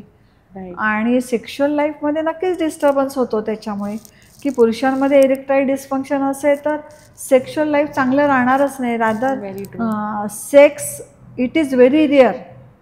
आजकालच्या म्हणजे मी पूर्वीच्या जनरेशनमध्ये बघितलं तर फ्रिक्वेन्सी ऑफ इंटरकोर्स म्हणजे शरीर संबंध जास्त यायचे. आजकाल दोघेही करिअर ओरिएंटेड आहे, त्याच्यामुळे ते थकलेले असतात, दमलेले असतात. आणि त्याच्यामुळे सेक्शुअल लाईफ म्हटलं तर इंटरकोर्स 15-15 दिवस, महिनामध्ये एकदाही होत नाही. आणि लिबिडो म्हणजे लेडीजमध्ये मी सांगेन की ज्यांना PCOS आहे किंवा स्थूलता आहे त्यांच्यामध्ये लिबिडो म्हणजे शरीर उत्तेजन किंवा सेक्सविषयी अट्रॅक्शन किंवा सेक्स गरजेचं आहे हे सगळं कमी होत चाललेलं आहे. आणि त्यामुळे मग सेक्शुअल लाईफ एन्जॉय होत नाही, त्यामुळे अजून टेन्शन आणि स्ट्रेस राहतो. आणि सेक्शुअल लाईफ एन्जॉय होत नाही, सेक्स होत नाही, त्याच्यामुळे इन्फर्टिलिटी होते. म्हणजे ते विशियस सायकलमध्ये दोघंही गुरफटून जातात. Very true. आणि त्याच्यामुळे मग परत हे ट्रीटमेंट्स, मग ते ट्रीटमेंट, मग IVF घ्यायला जा. मग IVF ट्रीटमेंट काय सोपी आहे का? नाही, खूप खर्चिक आहे. ते ओव्ह्युलेशन बघायचं म्हणजे स्त्रीबीज तयार होतं की नाही हे बघायचं म्हटलं तरी तेवढ्या वेळा रेडिओलॉजिस्टकडे जाणं आलं, तेवढ्या वेळा पैसे देणं आलं. आणि तेवढ्या वेळा आता नाही तयार झालं, माझं ओव्ह्युलेशन झालं नाही, त्याच्यामुळे येणारी निराशा हे खूप म्हणजे त्याच्यामुळे राहणार असेल ना गर्भधारणा ती राहत नाही, हा माझा सल्ला आहे. कारण IVF सेंटरला गेलं की ही सगळी मालिका चालू राहते, हार्मोनल ट्रीटमेंट राहतात, ओव्ह्युलेशन स्टडी राहतं. त्यामुळे ती महिला किंवा रादर ते कपल फुल स्ट्रेसफुल असतं. त्यामुळे माझ्याकडे आलं तर मी पहिला सल्ला देते की आधी रिलॅक्स राहा. ते तुमची पाळी येऊ न येऊ, गर्भधारणा राहू न राहू, पण आधी तुम्ही रिलॅक्स राहा. कारण त्याच्यामुळे तो एक मोठा स्ट्रेस आहे IVF करणं. आणि IVFमध्ये मग हे इंजेक्शन्स, हार्मोन इंजेक्शन्स, रेडिओग्राफी, तुम्ही ओव्ह्युलेशन झालं का नाही बघणं. आणि ओव्ह्युलेशन नाही झालं, अरे बापरे आले माझे मेन्सेस, मग येणारं इमोशनली म्हणजे इतकी ती डिप्रेस होते. अशा मी भरपूर महिला बघितल्या. आणि मला वाईट वाटतं की जेव्हा IVFला जातात म्हणजे यश येण्याच्या ऐवजी अपयशच जास्त प्रमाणात येतं. आणि ते IVFमुळे बऱ्याचदा मिसकॅरेजेस होतात. आणि कन्सीव्ह होऊन व्यवस्थित प्रेग्नन्सी राहिली असं होत नाही आणि ते बाळ व्यवस्थित राहील याची गॅरंटी नाही. त्यामुळं अबॉर्शन खूप जास्त वाढलेले आहेत. एकतर गर्भधारणा राहत नाही, राहिलेले मिसकॅरेज होतात. आणि ते IVFच्या चक्रा मारून म्हणजे मी तिचं परत अभिमन्यू होतो की ती त्याच्यातून बाहेरच येत नाही. किती सायकल करायचं. बऱ्याचदा आधी IUI करते, मग IVF करते आणि मग सगळीकडून तिला बॉदरेशन म्हणजे घरच्या लेवलला, नातेवाईकांमध्ये, म्हणजे परत महिला टेन्शनमध्ये. टेन्शनची कारणं बघा ना आता किती झाली महिलांची आहेत. खरंच खूप आहे. त्यामुळे मग IVFकडे जावं की नाही, अगदीच होत नसेल, बाकी कारणं असेल तर IVFकडे नक्की जा. पण आधी ज्या गोष्टी मी सांगितल्या की तुम्ही आहारामध्ये बदल करा, व्यवस्थित झोप घ्या, व्यायाम करा, सूर्यप्रकाश घ्या, या सगळ्या गोष्टी करा, वजन कमी करा. म्हणजे जो ओव्हम एखादा येतो तो हेल्दी येऊ द्या. स्पर्म येतो, आता मी फक्त महिलांविषयी बोलते कारण PCOS महिलांना होतो. हीच सगळी ट्रीटमेंट जे हे उपचार आहेत सायमल्टेनियसली पुरुषाने म्हणजे नवऱ्याने पण घेणं गरजेचं आहे की चांगली झोप, व्यवस्थित आहार, स्ट्रेस मॅनेजमेंट, सूर्यप्रकाश दोघांनी घेतला तर नक्कीच हेल्दी ओव्हम, हेल्दी स्पर्म, लवकर गर्भधारणा राहील, तुम्ही रिलॅक्स राहाल. आणि मग IVFला पण लवकर मदत होईल. एक तर नॅचरली राहून जाईल प्रेग्नन्सी, नॅचरली नाही राहिली तर IVFद्वारे सुद्धा या सगळ्या गोष्टीची मदत होते. नाहीतर स्थूलता एक प्रेग्नन्सी न राहण्याचं इन्फर्टिलिटीचं महत्त्वाचं कारण आहे. मग ते फक्त स्त्रीची नाही बरं का, ओबेसिटी पुरुषाची पण. म्हणजे couple together they have to work. ते आहे.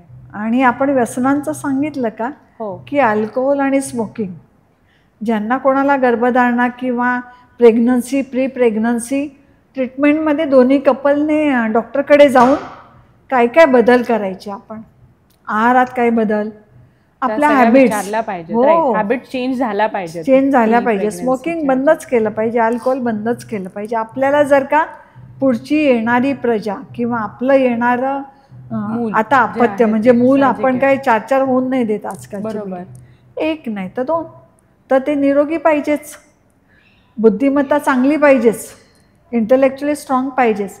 पण हेल्दी तर पाहिजे हो. नुसतं इंटलेक्ट आहे पण तो निरोगी नसेल तर उपयोग नाही त्याचा. ते बरोबर आहे, परत त्यांना पण तो त्रास.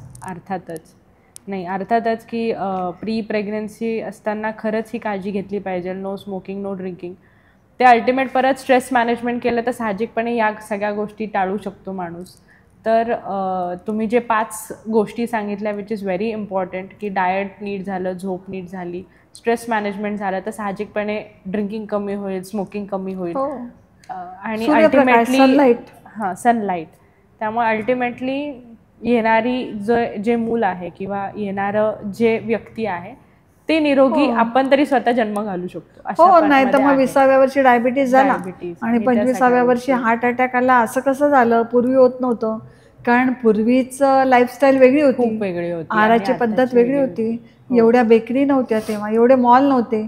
आणि मॉलमध्ये गेल्यावरती आपण आधी कोल्ड्रिंक्स, बिस्किट्स सगळंच खातो, हे सगळं जंक घेतो. म्हणजे थोडक्यात मी सांगेन की तुम्ही पॅकेटेड, मार्केटेड, ब्रँडेड काही घेऊ नका, घरची पोळी भाजी नक्की खा. राईट. आता मेनोपॉज जो आपण म्हणतो की जसं आपण म्हटलो की पिरियड्स लवकर येत आहेत, लवकर जात आहेत, त्याच्यामध्ये परत हा जर PCOS झाला तर त्याच्यामधला हा खूप फिजिकली मेंटली जो त्रास होतो तो. त्याचप्रमाणे आता परत मेनोपॉज येतो. तर मेनोपॉज येताना किंवा झाल्यावर महिलांची खूप चिडचिड होते, रादर बिहेवियर खूप कम्प्लिटली बदलतं. तर तुम्ही काय सांगू शकाल की मेनोपॉज झाला एखाद्या व्यक्तीला ते कसं कळेल, आणि त्याचबरोबर तिच्यासोबत राहणारी फॅमिलीला तुम्ही काय एक मेसेज द्याल? आता लवकर पाळी आली म्हणजे लवकर जाते मेनोपॉज आपण म्हटलं तर ते मेनोपॉज स्लोली असतो, म्हणजे 1-2 वर्ष घेतो. हळूहळू पिरियड्स इरेग्युलर होतात. बाकी नॉर्मल बायकांमध्ये PCOSमध्ये ऑलरेडी ते इरेग्युलर असतात, त्यामुळे तिला कळत नाही मेनोपॉज कधी येईल. तर इरेग्युलर होत जातात, मूड डिस्टर्ब राहतो महिलांचा, इरिटेबल होतात, चिडचिड होते, खूप एकटेपणा वाटतो, कधी कधी विनाकारण चिडलं जातं, कधी कधी खूप रडावंसं वाटतं. म्हणजे ती पूर्णतः इमोशनली डिस्टर्ब असते. आणि अशा वेळी मी तर म्हणेन PCOSला सुद्धा आणि सगळ्यांनासुद्धा कुटुंबाने खूप मदत करणं महिलेला, म्हणजे मी आर्थिकदृष्ट्या म्हणत नाही, तर तिला समजून घेणं की हा तिचा हार्मोनलचे चेंजेस आहेत, गरोदरपण आहे, बाळाला पाजते ती, मेन्सेसमध्ये आणि मेनोपॉजमध्ये, यावेळी घरच्या कुटुंबाने तिला समजून घेणं खूप गरजेचं आहे. आणि त्यांचा जमला सपोर्ट असेल तर महिला काय, तिला सपोर्ट मिळाला तर शी कॅन डू एनिथिंग. राईट. हो, त्यामुळे तिला मदत करा, समजून घ्या. ती चिडते म्हणून तुम्ही डबल चिडू नका, किंवा ती चिडते तर तिच्याकडे दुर्लक्ष करा, ती अशीच आहे चिडणारी, असं दुर्लक्ष करून घेऊ नका. तिला समजून घ्या आणि तिला जाणवेल असं, म्हणजे आपण काही बोलत नाही, आपण बोललोच नाही, तिला कळणार नाही की समजून घेतायत तुम्ही. तर तो तिला सपोर्ट किंवा मदतीचा हात पुढे करा जेव्हा तिला गरज असते. गरोदरपणात तिला गरज असते, बाळ पाजताना तिला रात्री रात्री जागरण करायला लागतात. गरोदरपणात बिचारीला झोप येत नाही 7व्या महिन्यानंतर किंवा पहिल्या 3 महिन्यात. आपण म्हणतो की मेन्स्ट्रुएशन, आज मुलींना किती त्रास होतोय, पोटात दुखतंय, कंबर दुखते, डिस्टर्ब राहते, झोप डिस्टर्ब होते. या सगळ्या काळामध्ये मला वाटतं कुटुंबाने तिला सपोर्ट दिला पाहिजे, मदतीचा हात. आज तुझं दुखतंय ना, आज तू काही करू नको, आपण बाहेरून मागू, जंक फूड नाही. हे एक मी सांगेन याच्यामध्ये.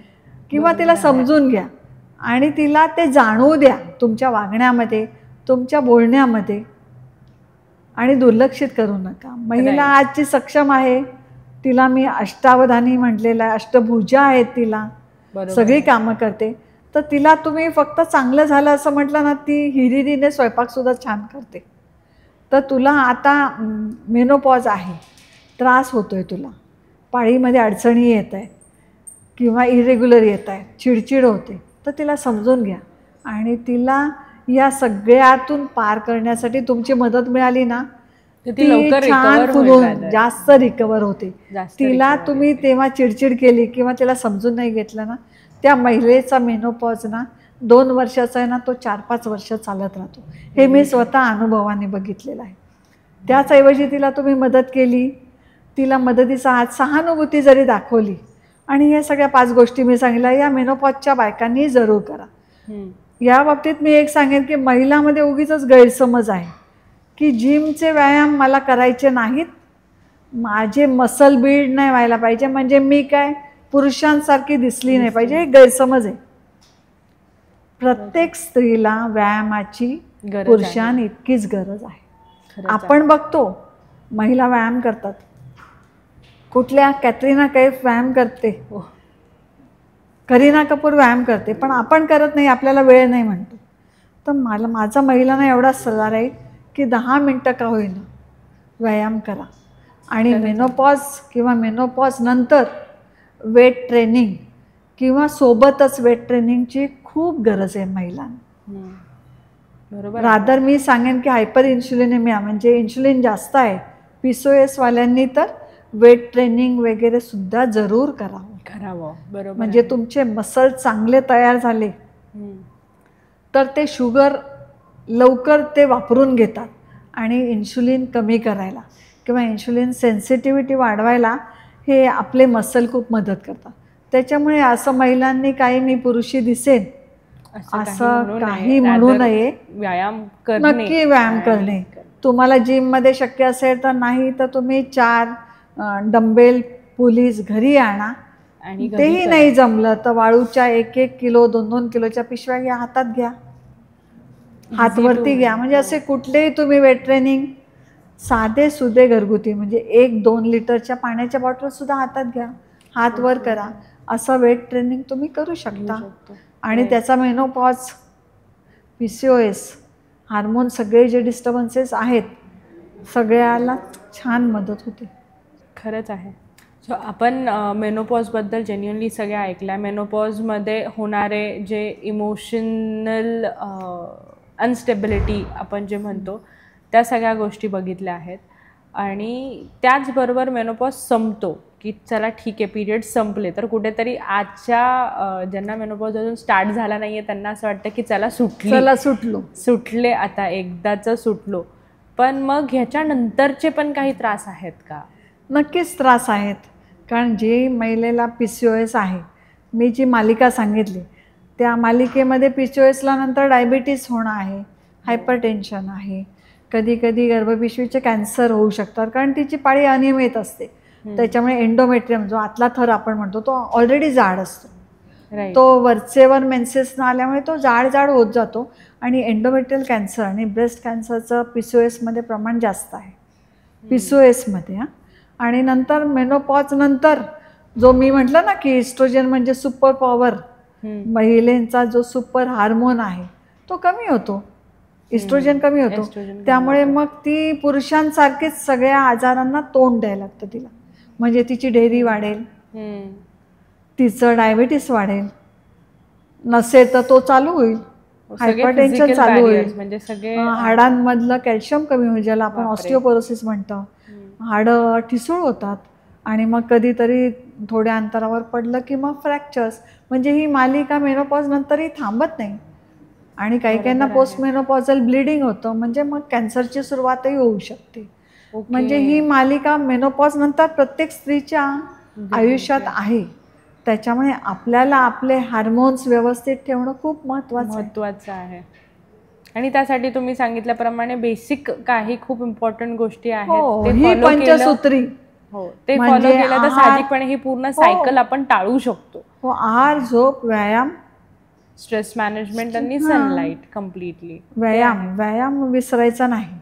हा एक्झरसाइज आपल्याला नक्की menopause, pre menopause, post menopause, म्हणजे तुम्हाला तरुण दिसायचे. मेनोपॉज नंतर काय होतं बऱ्याच स्त्रियांना की त्यांच्या शरीरातलं इस्ट्रोजन कमी होतं, त्याच्यामुळे सुरकुत्या, रिंकल्स येणं किंवा म्हातारं दिसणं, ड्राय स्किन होणं, केस गळणं, हे सगळं. आणि आजच्या स्त्रीला कसं मी तरुण राहावी आणि मी सुंदर चिरतरुण दिसावी. राहावी हे आहे ना. तर मी नक्की सांगेन की मेनोपॉज नंतरही तुम्हाला तरुण राहायचं ना, नक्की राहणार. कशाने राहणार? एक तर आहार, झोप, स्ट्रेस मॅनेजमेंट आणि व्यायाम करावं. महिलांचं व्यायामाकडे खूप दुर्लक्ष होतं. या सगळ्या अष्टावधानी कार्यक्रमामध्ये व्यायामाकडे दुर्लक्ष होतं. तर नक्की वेट ट्रेनिंग करा आणि मेनोपॉज नंतर तर त्याची खूप गरज आहे. बरोबर. आणि प्रोटीन आणि फॅट म्हणजे प्रथिनं आणि फॅट हे आहारात घेणं. म्हणजे आता मी म्हातारी झाले मेनोपॉज नंतर आणि मला काही गरज नाही आहे. मुलांना तुम्ही खा आणि नातवंडांना तुम्ही खा असं नाही, मलाही तेवढीच गरज आहे. बरोबर आहे. त्याच्यामुळे नक्कीच प्रोटीन फॅट घ्या आणि नक्की छान व्यायाम करा. तर ह्या सगळ्या सायकल पासून दूर राहू शकतो. हो. आणि तुम्ही चिरतरुण राहणार. आपण जे वाचतो की 90व्या वर्षी मॅरेथॉन घेतला गेलं, कसं गेलं? तुम्ही मसल डेव्हलप करायला पाहिजे. नाही तर म्हातारपण म्हणजे सार्कोपेनिया, म्हणजे सगळ्यांचेच मसल हळूहळू वीक होत जातात, अशक्त होत जातात. ते महिलांमध्ये जास्त होतात मेनोपॉज नंतर. आणि तुम्हाला जर का आपले मसल चांगले दिसले पाहिजे, म्हणजे असे आम्हाला शॉर्ट कपडे घालायचे सिवलेस, पण तुमचं असं तुलतुलीत ओबेज हात दिसत असेल तर ते छान दिसत नाही. म्हणजे तुम्ही घालू शकता, म्हणजे बॉडी शेम पण आपण म्हणतो, पण आपले मसल पण चांगले दिसले पाहिजेत. आणि ते नक्की वेट ट्रेनिंग ज्याला म्हणतो आपण रेझिस्टंट ट्रेनिंग. एक तर तुमच्या बॉडीचं तुम्ही करा ट्रेनिंग, बॉडी वेटने करा. म्हणजे जसं सूर्यनमस्कार, पुशअप्स, स्क्वॅट, लंजेस बॉडी वेटने करा. ज्याला आपण म्हणतो जोर बैठका, सूर्यनमस्कार ते करा, किंवा ते वजनं घेऊन करा. या दोन्हीचा नक्की फायदा होतो आणि तुमचे मसल चांगले राहतात. आणि जेव्हा तुमचे स्नायू चांगले राहतात ना, तेव्हा तुम्ही तरुण राहता. बरोबर दिसता पण. कारण मी सांगितलं ना, व्यायाम हा बेस्ट कॉस्मेटिक फॉर फिमेल्स आहे. म्हणजे मेलना पण आहे, पण आता आपण स्त्रियांवरती फोकस केलेला आहे आज. Very true. तर ते पोस्ट मेनोपॉज नक्की व्यायाम करा. आहाराचं हे पथ्य पाळा. तुमची हाडंही चांगली बळकट राहतील. हाडं बळकट कशाने राहतात? स्नायू बळकट राहिले की हाडं बळकट. बरोबर आहे. आणि त्याला रक्तपुरवठा चांगला होतो. तुमचे हाडं चांगले राहिले, ठिसूळ नाही राहिले, तर तुमचे फ्रॅक्चर्स होत नाही. Very true. ते सगळ्या शेवटी दॅट इज अ सायकल. त्या सायकलमधली जर काळजी जे आहेत ती काळजी घेतली तर बरोबर आपण त्या सायकलमध्ये पडणार नाही. आणि साहजिकपणे काळजी घेणे आणि नियमितपणे तुम्ही सांगितलेल्या गोष्टी ज्या आहेत ते फॉलो केले तर नियमित PCOS व्यायाम नियमित करायला पाहिजे. तुम्ही म्हणजे रोज 30 मिनिटं धरलं तर 5 दिवस केला तरी चालतो. तुम्हाला ऑफिसमुळे शक्य नसेल तर शनिवार रविवार करा तुम्ही. बरोबर. सूर्यप्रकाश जास्तीत घ्या शनिवार रविवार. ट्रेकला जा, निसर्गात जा. निसर्गासारखा दुसरा चांगला दोस्त नाही आहे. ते आहे. आपल्या स्ट्रेस बस्टरला निसर्ग छान मदत करतो. नक्की जा, ट्रेकला जा. आपल्याला, कारण आपल्याला स्वतःलाही बाहेर कुठे गेलं, जंगलात गेलं, शेतात गेलं तरी छान वाटतं ते. तर नक्कीच जा. सो बेसिकली PCOSचे कारणं पण आपण बघितलेले आहेत. PCOSची कम्प्लीट खूप डिफिकल्ट सायकल जी आहे, जीवन मालिका म्हणू शकतो, तीही आपण पाहिलेली आहे. ती होऊ नये त्यासाठी काय प्रिकॉशन्स घ्यायला हवेत तेही आपण खरं तर इकडे सगळं बोललेलो आहोत. म्हणजे मी तर सांगेन, म्हणजे PCOS होऊ नये म्हणून एक सांगितलं, पण PCOS आहे तर तो त्याला ॲक्सेप्ट करा की आहे मला, आणि त्याच्याशी तुम्ही लढा द्या. आणि लढा द्यायला हे पंचसूत्री वापरा. नक्की तुम्ही छान लढा द्याल. तुमचे पिरियड इरेग्युलर राहतील, तुम्हाला व्यवस्थित मूल होईल. हे बाकीचं डायबिटीज, ब्लड प्रेशर वगैरे सगळे लांब पळतील तुमच्यापासून आणि तुमची मग जीवनाची लढाई तुम्ही नक्कीच जिंकणार. बरोबर, ते आहेच. मग आला मेनोपॉज तरी चिंता नाही, गेला मेनोपॉज तरी चिंता नाही. सो ही पूर्ण प्रोसेस ऐकताच जेन्युअनली PCOS काय आहे आणि PCOD आणि PCOS हे वेगळे नाही आहेत हे आज कळालं. खरं सांगू तर, नाही तर प्रत्येक वेळेस माहिती होतं की PCOD झालं आहे किंवा कोणाला PCOS झाला आहे, पण आज खरं तर क्लिअर झालं की हे दोन वेगळे टर्म्स नसून PCOS हेच एक टर्म आहे. रादर त्याचेच आपण प्रिकॉशन्स घेतली पाहिजे, कशी घेतली पाहिजे, या सगळ्या गोष्टी आज तुम्ही इथे सांगितलेल्या आहेत. पूर्वी अशी होती जनता की त्यांना सांगू शकत नव्हते, फिमेल्स ते ओपनली बोलू शकत नव्हते, ही गोष्ट ओपनली डिस्कस करू शकत नव्हते आणि त्यामुळे त्यांचे जे प्रॉब्लेम्स आहेत ते कधी कळाले नाहीत. पण आज तुमचे तुम्ही आहात, गायडन्स मिळतो आहे, त्यामुळे असं खूप ओपनली डिस्कशन होतं आहे आणि एन नंबर ऑफ फिमेल्स असे खूप अवेअर होत आहेत ह्या सगळ्या गोष्टींबद्दल. तर खरंच थँक्यू सो मच मॅम. आज खूप गोष्टी बोललोत आपण, खूप गोष्टी आपल्याला समजल्या, काही गोष्टी खूप नवीन होत्या आणि त्याचबरोबर आज तुम्ही ज्या पद्धतीने एकदम सोप्या सरळ भाषेत सगळ्या गोष्टी सांगितल्यामुळं ती गोष्ट खूप लक्षात राहणारी आहे किंवा त्या गोष्टींवर नक्की काय झालं पाहिजे, काय केलं पाहिजे, ह्या सगळ्या गोष्टी नक्की कळत आहेत. त्यामुळं थँक्यू सो मच मॅम. आज तुम्ही एवढा वेळ काढून आलात आणि या सगळ्या गोष्टी आज आमच्यापर्यंत आलेल्या आहेत. रादर PCOS बद्दलची डिटेल्ड माहिती आपल्याला आलेली आहे. स्ट्रेस मॅनेजमेंट कसं करावं, डाएट कसं मेंटेन करावं, या सगळ्या गोष्टी आज आपल्याला मॅमने सांगितलेल्या आहेत. त्यामुळं थँक्यू सो मच मॅम. नक्कीच सगळेजण खूप अवेअर राहतील, काळजी घेतील ह्या ह्याच्याप्रमाणे, म्हणजे PCOS कधी होणार नाही किंवा झालेल्या लोकांना एक्सेप्टन्स रेशो पाहिजे, जेणेकरून त्याच्यावर तुम्ही लढा द्या, असं जसं मॅम म्हटलेल्या आहेत. तर साहजिकपणे ह्या सगळ्या गोष्टी आपण करूयात, जेणेकरून PCOS कधी होणार नाही आणि झालेल्या लोकांना लवकर रिकवर होईल. आणि ह्याच गोष्टी आपण कन्क्लूड करूयात आजचा पॉडकास्ट. तर थँक्यू सो मच मॅम. आज तुम्ही वेळ काढून इथे आलात आणि एवढी सुंदर माहिती आम्हाला दिलीत. थँक्यू.